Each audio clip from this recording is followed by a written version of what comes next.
The Mahoning Valley Daily Podcast.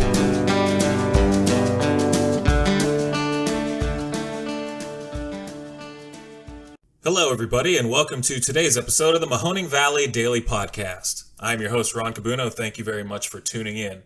It is October 13th, and there is a ton of stuff to talk about. In case you missed it, which it's really tough to see how you could have, there is a big new mural on the side of the Southern Park Mall. I am going to reserve judgment on this podcast, which I rarely do, but let's just say it's there. There's a little story simmering in the city of Canfield involving the city manager, and I'm hoping to get some people on the show who could talk to that in greater extent, and we hope to have that for you in the upcoming days. But today I wanted to start the show with a correction, because it turns out I was wrong.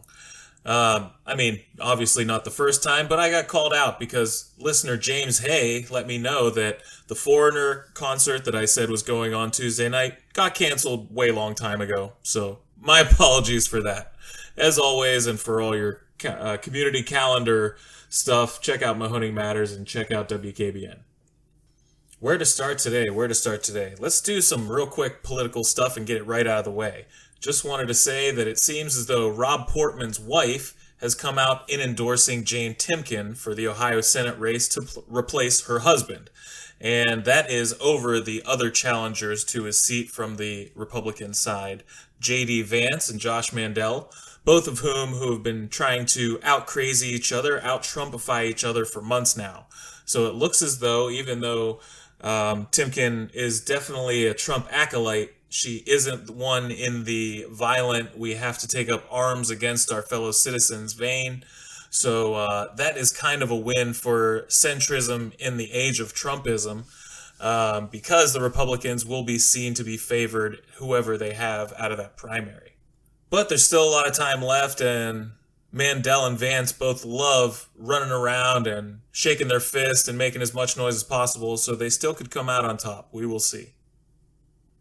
Did you guys see Jeopardy at all? And I mean at all by as in any time in the past 40 episodes, because there is an Ohio State grad who is also a Yale PhD candidate who has won the last 39 episodes.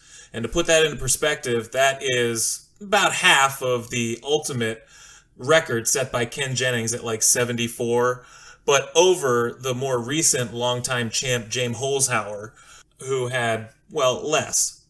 And what's very interesting is that a lot of people are thinking he might have blown the last game on purpose so that he could get back to school. I cannot believe that, considering he was in the midst of a run that netted him over $1.5 million in earnings. But I think it's absolutely amazing to think that he has had his fun and he was just kind of done with it and needed to get back to school because more important things were at hand in his life. More important things than being the Jeopardy champion. Pretty cool. That's how you know you got a lot of stuff going for you.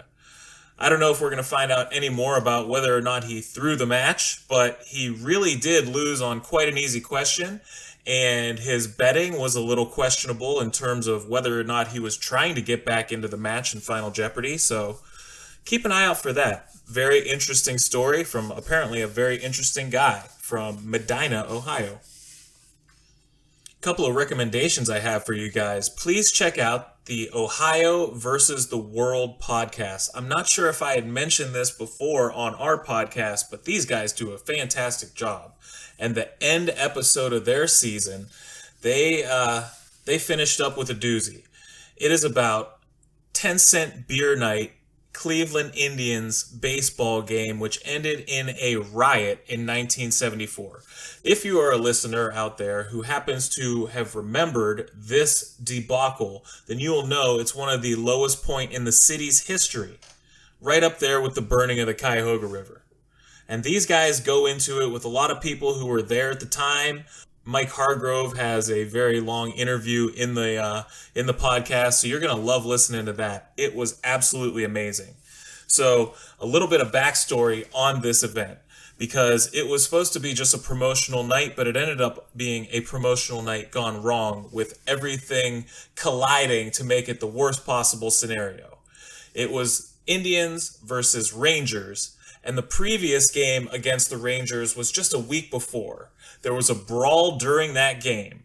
And as the Indians are leaving the field, the Rangers fans are throwing beers on them as they're going into the tunnel. So the next thing you know, the local media here in Cleveland are hyping this game up. And not only that, it coincides with the 10-cent beer promotional night. So apparently, when one of the reporters got to the stadium that night, there was a haze of weed smoke already out on the field because the people who were attending this game were not exactly season ticket holders. As a matter of fact, there hardly were any season ticket holders, mainly because attendance at Municipal's cavernous stadium back then was about 6,000 on average that season. This game, however, they ended up getting like 25,000 people in there. And as the one reporter who was covering it said, as he was on the Municipal train getting closer and closer to the stadium, the trains were absolutely packed. And he said it seemed as though a lot of the people were just leaving a dime a beer promotion night, not going to one. That's how hammered they were. Another key, indicator as to how this thing unfolded, the streaking started in the first inning. Now, if you're a younger listener, you might not understand that streaking was like kind of all the rage. It was like TikTok dancing in the 70s. Everybody was doing it. Any, sporting event that had some bright lights or just a bunch of booze, you could find some streakers there. So this was early and often. It was just this slow escalation of debauchery throughout the entire game that culminated in the riot. Drunk fans during the game were coming out trying to steal the hat and glove of an outfielder, throwing beer on the opposing team. And then when they tried to defend themselves, it did not go well. And apparently there were only 50 security guards there that day and a bunch of like 70-year-old ushers. So you can imagine how this thing ended up raging out of control to the point where I think National Guard troops had to be called. Anyways, it is a fantastic story, and I suggest you go check it out. It's Ohio versus the World. My other recommendation for today is a podcast from the New York Times Daily Podcast. Came out sometime this week. You'll just go have to look it up and see the title of it. It's basically about whether or not childcare is a public responsibility. And this is a topic that I love. I'm very adamant about the fact that the people who take care of our children and the people who take care of our elderly citizens are so vital to having a fruitful society and one that respects everyone no matter their age or socioeconomic condition. So just looking at what's all in this $3.5 trillion bill, which is now probably down to $2 trillion. But anyways, all this human infrastructure that they're talking about, I am all for having separate bills that tackle each one of these issues, as you may know. But that's not how they do it in Washington. So just trying to be able to explain one piece of it helps in understanding where all this money would be going to. Essentially, they would try to cap the responsibility of childcare from one household income at 7%. That means a lot of these people who are paying 25% of their overall income just to be able to have childcare, that they would be subsidized that other 14%. And not only that, they would be able to do that because these places, these daycare centers, these childcare centers will be able to pay their workers more because they will be subsidized by the federal government, which I think is absolutely necessary. You want to look at all the people who were talking about how these federal incentives to stay home is the reason that no one was going back to work. Well, all of those bonuses ended, and we saw dismal jobs numbers telling you that that was not the case. The reason is because they don't even want to go back to the jobs because they lack any meaning, or if in terms of these jobs where you're taking care of, wonderful people on a daily basis, they're just not getting paid enough. So if you pay them enough, they're going to go back there and they're going to work really hard for you. So there's that. Go figure. Check out the New York Times. They do a great job. Another story I saw that was really hard to believe when I first read it, but then, after a second it sunk in and it made a lot of sense, is that apparently California is set to ban gas leaf blowers and gas trimmers by 2024. That's essentially tomorrow. If you know anything about the electrified world of lawn care, it just doesn't pack the same punch. And I am someone who is totally for having environmental regulatory standards on the emissions we're putting out, no matter what kind of, engine is doing it, whether it's a small engine or whether it's a car engine. But apparently, small engines are way more pollutant. For example, using a gas-powered leaf blower for 1 hour reportedly causes the same amount of pollution to be emitted to the air as does a 2017 Toyota Camry driving from Los Angeles to Denver, which spans roughly 1,100 miles. So 1 hour of usage of a leaf blower equals the amount of pollution of driving 1,100 miles. This is insane.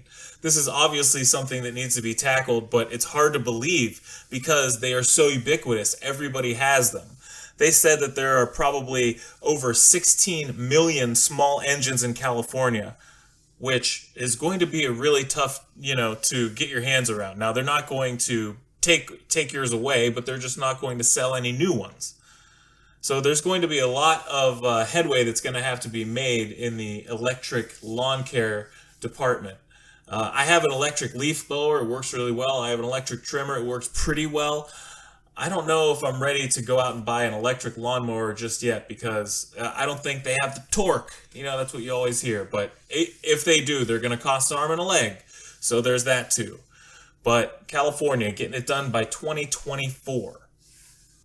And finally, we will leave you with the news that I think a lot of people have already heard about, which is the exit/departure/firing/quitting of Raiders coach John Gruden. And this is a story with tons of layers to it because, you have his firing and what he said on one side of this coin, and then you have the leaking and the email trove that the documents that led to his firing came from on the other. This is going to be a story that goes on forever because it might include, eventually being the reason why Dan Snyder has to give up ownership of the Washington football team. So this is going to be multifaceted. Essentially what you had was John Gruden gets leaked saying something about somebody, a colleague in the NFL who was black, and there was a bunch of hand-wringing over the weekend. Not quite enough, apparently, for whoever leaked it, because then they decided to leak a bunch of other stuff that he said to the effect that it was no longer tenable for him to stay on as coach and they had to fire him. So these people were picking and choosing not only who they went after, because it was essentially a targeted attack on Gruden, but also wanted to make sure that the end result was him leaving his job. And when one little nugget didn't do it, then a couple more stones fell down the hill. So these emails that they leaked were out of a total of 650,000 that they scooped up while they were checking out the former Redskins because of all the misdeeds that was going on with their ownership. So I have a feeling they will be next in firing squad. And if not, they will be there eventually, but it could be a million other people with how many emails they seized and how many people are probably talking that locker room, horrible old school talk in them. Yet to be seen, huge story, and I got my popcorn. I know there's a lot of people that have got to be very, very nervous. With that, I wish you guys all a great rest of your day. Thank you very much for tuning in, and we will talk to you guys soon.